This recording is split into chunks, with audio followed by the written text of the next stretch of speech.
News বৃত্তান্তে আপনাদের স্বাগত। আপনাদের সঙ্গে রয়েছি আমি দেবলীনা। দিনের গুরুত্বপূর্ণ খবর নিয়ে শুরু করছি আজকের সারাদিনের নিউজ বৃত্তান্ত।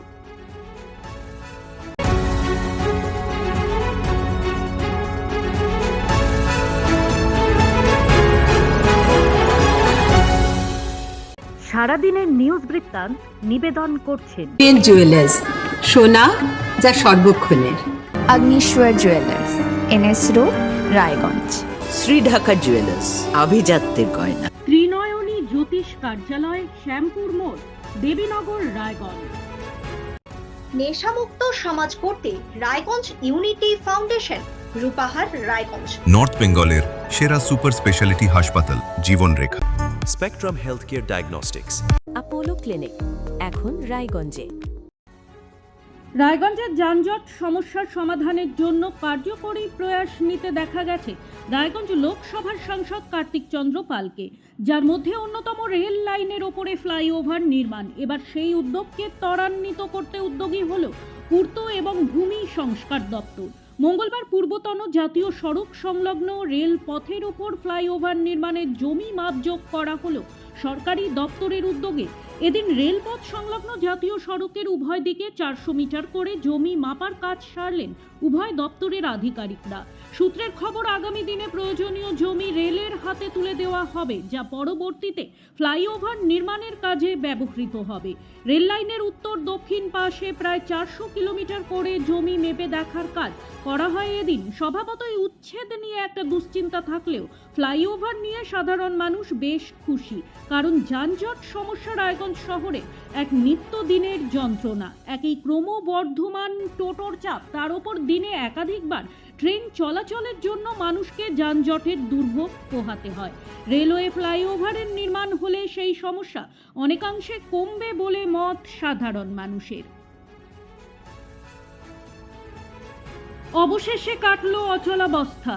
6 মাসের বকেয়া বেতনের দাবিতে চলা কর্মবিরতি প্রত্যাহার করে সোমবার থেকে কাজে যোগ দিলেন রায়গঞ্জ পৌরসভার প্রায় 700 অস্থায়ী সাফাই কর্মী। শুরু হয়েছে শহর জুড়ে জমে থাকা জঞ্জাল পরিষ্কারের কাজ। বিগত 6 মাস ধরে বেতন না পাওয়ায় চরম আর্থিক সংকটে পড়েন সাফাই কর্মীরা। প্রতিবাদে তারা কর্মবিরতির ডাক দেন। ফলে গত কয়েকদিনে জঞ্জালের স্তূপে ঢেকে যায় গোটা রায়গঞ্জ শহর। দুর্গন্ধ ও অস্বাস্থ্যকর পরিবেশে অতিষ্ঠ হয়ে পড়েন সাধারণ নাগরিকরা। পরিস্থিতি সামাল দিতে রায়গঞ্জের সাংসদ কার্তিক চন্দ্র পাল এবং বিধায়ক তথা মন্ত্রী কৌশিক চৌধুরী ঊর্ধ্বতন কর্তৃপক্ষের সঙ্গে দফায় দফায় আলোচনা করেন। তাদের তৎপরতায় সোমবার থেকে সাফাই কর্মীদের ব্যাংক অ্যাকাউন্টে 1 মাসের বেতন ঢুকতে শুরু করেছে। বাকি 5 মাসের বকেয়া নিয়েও দ্রুত সিদ্ধান্ত নেওয়া হবে বলে প্রশাসন সূত্রে জানা গেছে। বেতন পেয়ে স্বস্তিতে সাফাই কর্মীরা কাজে যোগ দিয়ে তারা জানান, আগামী দিনে নতুন সরকারের ওপর ভরসা রেখে পুরো পরিষেবা সচল রাখতে তারা বদ্ধপরিকর। কেন্দ্র ও রাজ্য সরকারের গুরুত্বপূর্ণ 54টি প্রকল্প সম্পর্কে জনগণকে অবহিত করা এবং এক ছাদের তলায় সরকারি পরিষেবা পৌঁছে দিতে রাজ্য জুড়ে শুরু হয়েছে অভিনব উদ্যোগ জনকল্যাণ শিবির। তারই অঙ্গ হিসেবে রায়গঞ্জ বিধান মঞ্চে মঙ্গলবার ছিল শিবিরের দ্বিতীয় দিন। এদিন শিবির পরিদর্শনে আসেন সাংসদ কার্তিক চন্দ্র পাল, বিধায়ক তথা শিক্ষা প্রতিমন্ত্রী কৌশিক চৌধুরী এবং হেমতাবাদের বিধায়ক হরিপদ বর্মন। জনপ্রতিনিধিরা শিবিরের বিভিন্ন স্টল ঘুরে দেখেন এবং উপস্থিত সাধারণ মানুষের সঙ্গে সরাসরি কথা বলেন। প্রকল্পের সুবিধা পেতে কোনো সমস্যা হচ্ছে কিনা, আবেদন প্রক্রিয়া সহজ হচ্ছে কিনা সে বিষয়ে খোঁজ নেন তারা। প্রতিদিন সকাল 10টা থেকে বিকেল 5টা পর্যন্ত এই শিবির চলবে।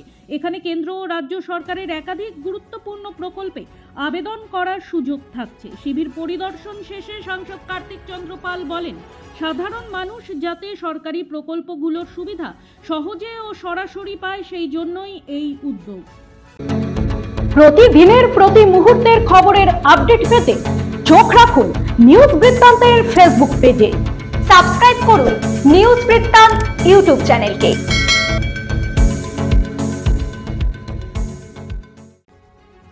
হেমতাবাদের দেহুচি থেকে সমসপুর পর্যন্ত পিচের রাস্তা সংস্কার কাজে নিম্নমানের কাজের অভিযোগ।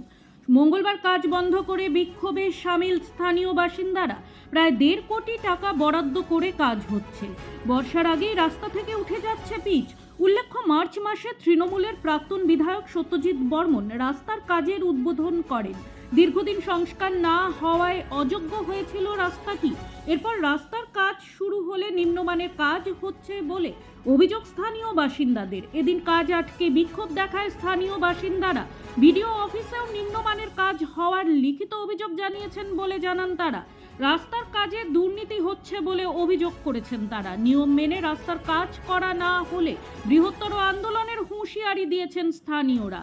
তৃণমূল জমানায় কাজ শুরু হওয়ায় টাকা মেরেছে তৃণমূল বলেই দাবি বিজেপির।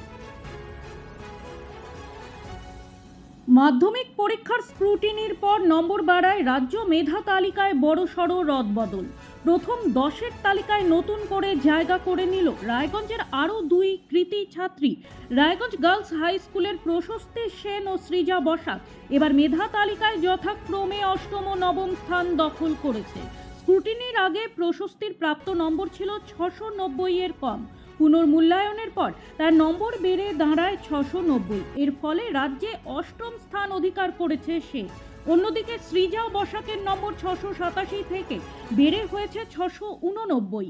এই নম্বর বৃদ্ধির সুবাদে সে রাজ্যে 9ম স্থান পেয়েছে। 2 ছাত্রীর এই সাফল্যে খুশির জোয়ার রায়গঞ্জ গার্লস হাই স্কুলে। প্রশস্তি ও সৃজার পরিবারও এই ফলাফলে উচ্ছ্বসিত। 2 ছাত্রী জানিয়েছে উচ্চ মাধ্যমিকেও তারা এই সাফল্যের ধারা বজায় রাখতে চায়।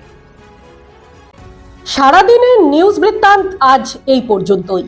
দেখতে থাকুন, সঙ্গে থাকুন, চোখ রাখুন নিউজ বৃত্তান্তে। নিউজ বৃত্তান্ত, হলুদ নয়, স্বচ্ছ।